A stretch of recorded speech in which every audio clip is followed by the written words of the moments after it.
What's up, guys? I just wanted to cover today why I got rid of the Hyper E-Ride mountain bike and sent it back to Walmart a couple of times. I bought three or four of those bikes actually.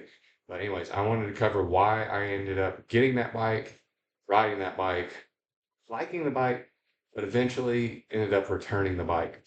And I'm not going to be doing any more content on that one unless I can find it cheap on Facebook Marketplace or something like that, which I doubt I can. Anyway, so I bought that bike for $699 and I did a video on how good the motor on it was and all that, and ended up kind of recommending the bike for people who wanted to ride cross country trails or just get into mountain biking. But I quickly after that ended up deciding that I wasn't going to keep the bike and that the bike wasn't necessarily as good for what I was wanting to do with it than I originally thought. And I'd like to go over that now with this electric mountain bike that I have right here, which is a giant, much more expensive bike than the E-Ride Mountain. But just wanted to cover the components and let you guys understand why it is that I ended up getting rid of it. Just so you know, I already had this bike, so it wasn't like I wanted to upgrade and I ended up taking that bike back and then getting this bike. I already had this bike. As for a comparison, I just really bought that bike because it was a good deal, I thought, and I wanted to try it out on the trails because I'd had good luck with other Walmart bikes up to that point. So anyway, the things to cover, I would say on the bike, the motor was great, the engagement was great, um, the seat on it I really liked. The computer on it was decent, but I ended up riding the bike on the trail a few times.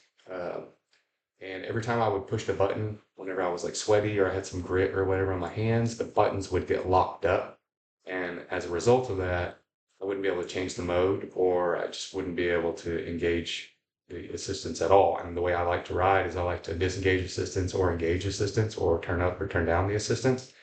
Maybe if I just kept it in one setting, I wouldn't have that problem. But on that bike, I found that if I got to the point of pushing it, a lot with, a sweaty palm or whatever, or sweaty fingers, it eventually got to the point to where the buttons would stick and I wouldn't be able to make any adjustments.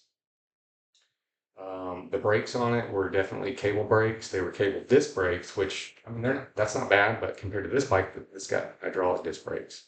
And the feel on that and the overall stopping power in a pinch is just a lot better than cable. It's not that cable brakes can't get it done. It's just that hydraulic brakes are just that much better. And in a setting where you're going to be riding mountain bike trails or you're going downhill and things like that, you need that instant engagement.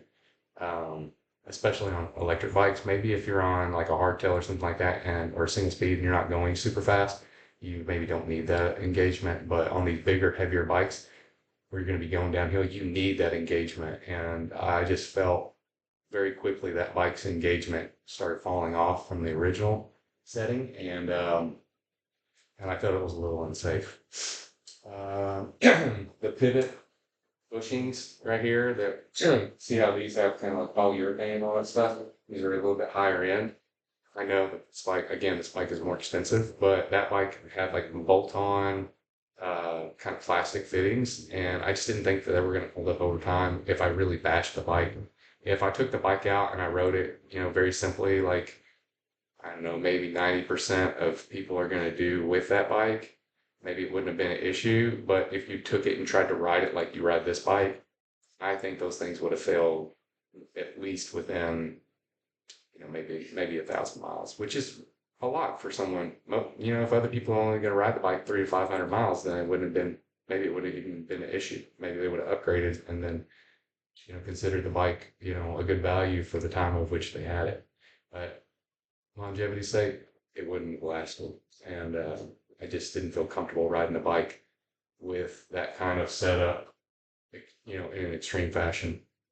And then that brings me to the I would say the chain and the derailleur and just like the whole drivetrain in general. The drivetrain was good, but it was like an 8 speed, so it was a thicker chain.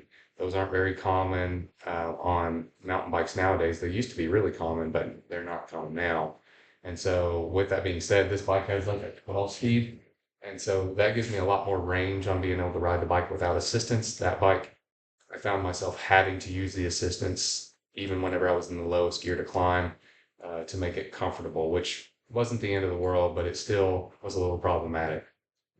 Um, Anything else about the train? Oh yeah, this little thing right here that I have that keeps the chain on. It works on this bike, but that bike didn't have a clutch derailleur. And that what that means is this thing bounces back and kind of holds tight. And so what would end up happening, it would bounce and then it would kind of let the chain pop off. And then that would be a problem too, because you'd be going down Chattery rocks or something like that, and then the chain would pop off, and then you're, without power and having to put the chain back on. Um, what else? Yeah, so there was from the beginning of me getting like 3 or 4 different bikes of that same model. I ended up having to take all of them back because they had crank creak. So what that means is like every time I would crank over, it would do cack, cack, cack, and it was like a very slight, like when I make that noise, it kind of seems like overly dramatic, but it was making that noise, and it only just led me to believe that over time that noise was going to get louder, and maybe it wasn't going to cause anything to fail, but it wasn't ideal for a bike that I had just bought brand new, and I couldn't take it to a shop to be able to get that adjusted without paying for it, and I didn't feel like that was a good experience. Um, and then, uh, yeah, I would say the bike didn't come with a dropper post. Most electric bikes come with a dropper post. I would have had to run um, a dropper post. I think I would have had to run an external. I can't remember if the wires went into the frame or not, but I figured that if I was going to have to buy a dropper post, and this is probably what I'll get into in a second too, it would be an additional expense in what I'd already paid for the bike. Then I would eventually upgrade the bike to the point to where I had spent more money on it than I wanted to. And I guess that's kind of leading into the last reason why I ended up getting rid of it, and probably the biggest reason why I ended up getting rid of it. I took it to a little bit more, no, excuse me, I didn't take it to an extreme trail. I took this to an extreme trail probably the weekend after I had taken that bike out for its initial run on a trail. And I ended up launching this thing off of a couple of, just little bumps downhill. I just kind of like it was kind of like a drop, but you would come off of it and land further downhill. And, it kind of got squirrely, but leveled out. And I landed in some sand, but I was able to recover. And the thing that hit me was this Fox suspension. And don't get me wrong, like there's other suspension too that's good too, but specifically this Fox suspension is just so good that if I make mistakes, the bike can kind of help me correct that and, not have issue whenever, not put me into a tree or put me off the bike or break. If I went off of something crazy like that, just haphazardly and not realizing it was there. And so I guess I decided I had $699 into that bike, which was an incredible deal for a mid-drive mountain bike. But in order to get that bike up to the point where I would feel comfortable riding it, I probably would have had to spend another, probably another $1,000 in parts, in parts and labor to have it all installed. I would have had to install a dropper post. I would have had to install a better shock. I would have had to install a better set of front forks. I would have had to install possibly a new drivetrain. No, I could have got made do with the drivetrain that was on it. I would have preferred it to have a clutch, so maybe I would have put a different derailleur on it with a clutch. Um, and overall, if I would have done that, I probably would have spent, like I said, like $1,000 or $1,200 on the bike. I mean, sure, could have bought those parts off of Amazon and then put them on myself. Maybe I could have done that. But typically, what I end up doing is when I buy parts like that, I take them to the bike shop to have them installed. And so that costs money hourly as well. And so I ended up calculating all of that, and it ended up being like with $699 in the bike. And if I would have put that additional $1,200 into the bike, or let's say $1,000 in the bike, it would have been 1699, right? Or 1899 if I would have done all of that.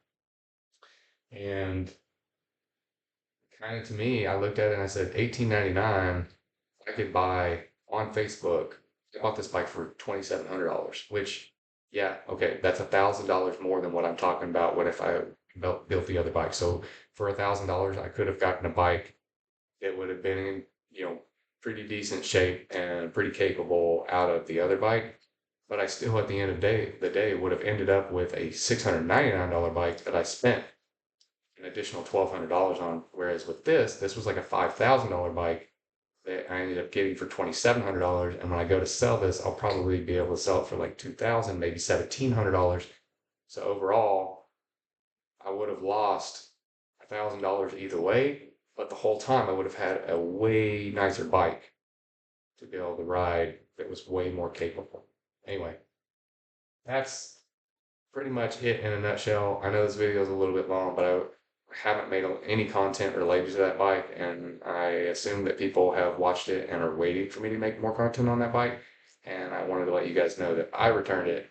I will not be making more content on that bike unless I find one that's already been upgraded or super cheap on Facebook. Anyway, thanks for watching. If you like this video, give me a thumbs up. If you want to know more about that bike or any other bike that I've been doing, or still want to see something tested on this bike or any other bike, comment down below. If you want to see more content like that, consider subscribing. Thanks for watching. Out.